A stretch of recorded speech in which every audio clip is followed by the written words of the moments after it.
News. Hi everyone, I'm Komal Bansal and my question is around subway safety. So subway safety has continued to be a lightning rod issue in the press and particularly during political campaigns like this one.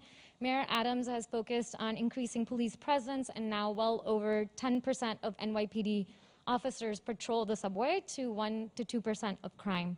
What would be your priorities in addressing concerns around the perceptions and realities of keeping our subways safe? And what role should the NYPD play, if any? Are there any non-policing strategies that you think are important?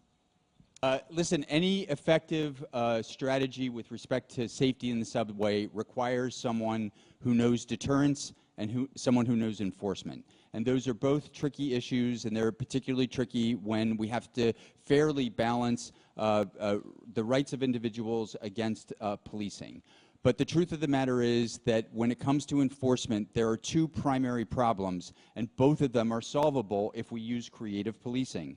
Number one is repeat offenders. The NYPD will be the first to tell you that recidivists are the main problem with respect to crime on the subways. And so dealing with recidivists requires what? It requires police on the subway looking for the recidivists. And there are technologies that, if fairly used, will be helpful in that. But the second part of it has to be dealing with the mentally ill that are on the subway. They're on the subway there not due to their own fault. How do we deal with that problem? People are complaining about this all over the city, and those people, those voices are often derided, but it is a problem that needs to be solved for the benefit of the mentally ill who are using the subways basically because of the problems in the shelter system. And the only way that you can do that is to have services in major subway systems. Where there are vacant stores, have supportive services there so that there's food, there's clothing, there's intake, there's outreach, and that the mentally ill can be moved into facilities that will give them the care that they need. One of the big proposals I'm making, a commitment to all of you for when I'm mayor, is that we will end street homelessness and subway homelessness of severely mentally ill people in New York City. That is actually an achievable goal, and you don't do it by taking vacant spaces in the subway with services. You do it by connecting people to stable housing, which is what enables them to get out of the subway or off the streets. 45% of New Yorkers in a recent MTA customer survey said only 45% said they feel safe on the subways. A majority did not.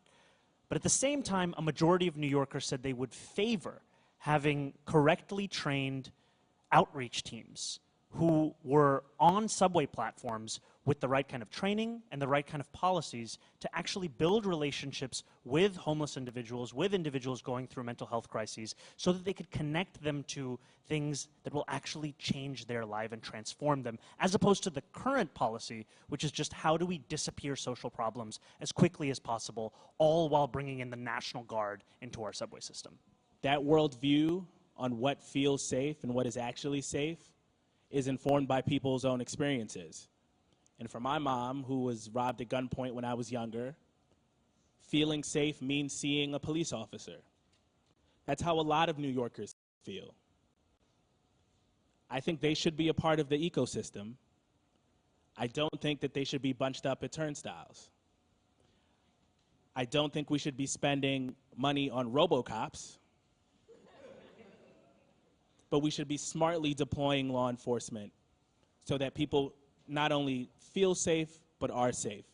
Police officers alone do not need to be responding to mental health emergencies on the subway or otherwise.